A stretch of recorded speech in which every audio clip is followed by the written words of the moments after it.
The fourth step in our journey here of developing a trust-based professional relationship is our ability to execute with a sense of urgency and consistent excellence.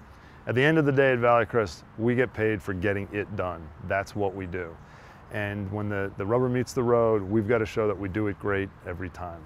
So what are some of the components of that? The first thing on this that's very important is manage the situation, don't make the customer manage us. They want us to feel that we're the professionals, we're in the control. We need to be giving them the schedule, a sense of when things are going to get done, how they're getting done, and we'll talk more a little bit in the communication about how to follow up on that. But we have to take that position that this is our deal, and we're going to drive it, whatever the project is, through to completion. Second thing is perform consistently excellent field work. Get it right the first time and every time. There's a lot that goes into that. We do a lot of work hiring great people, training our people, making sure that we're constantly out in the field, inspecting our work product. I mean, there just is no substitute for being out in the field and making it happen, and making sure that the work that we're doing is what the customer is looking for. And again, to do that, you've got to go back up to item 2 and make sure you really understand the customer's needs, which also includes understanding the customer's sense of just the look and feel of the property. Again, our goal is when we go on customer walks is to see the property through their eyes so we know what they're looking at when they walk the grounds. And people are different. So we've got to make sure for that customer we know what they're looking for, and then we can perform consistently excellent field work in accordance to that. Third piece is, and this is important, and this we tend to do pretty well on, is respond to requests in the same day and always meet or exceed the customer's deadlines, whatever they may be. It may be urgent, maybe a week, maybe a month, depending on the project.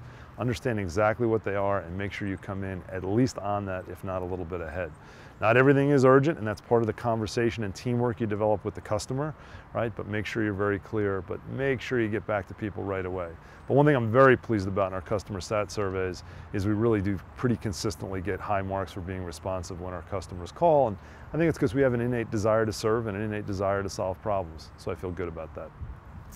Finally, and we mentioned this a little bit in the earlier section, is work tirelessly to resolve open issues.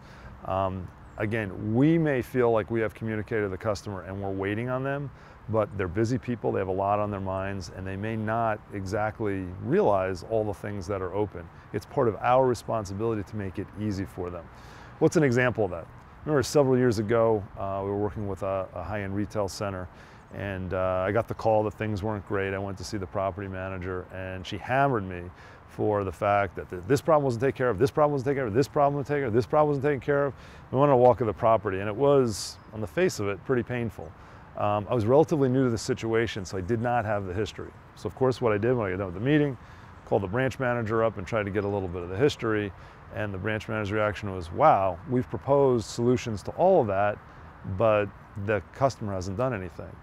And the problem there was simply that we then got together in a meeting and went through it, and the problem was the customer had kind of, frankly, forgotten about that stuff. And we thought it was so obvious because we'd done the work, we put the proposals together.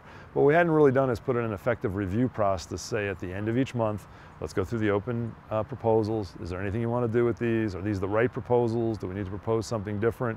Even just a little summary sheet of what was outstanding. We didn't make it easy to resolve these open issues. And this can come in short-term buckets or in long-term buckets, but it's our responsibility to come back to the customer with what's open. That's why I think for our major customers, it's great to do an annual year-end review, typically in your off-season, but just review the year and say, hey, let's talk about the past year. Our view is we accomplished these things. These are things we wish we had done better. What do you guys feel like we did well and what we could do better? Let's talk about our landscape plan for the coming year.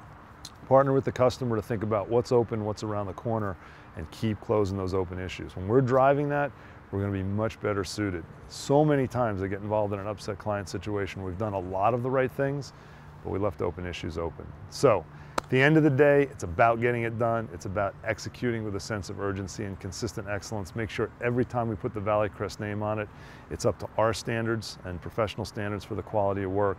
And there really is no substitute for doing great work. We have to nail this one.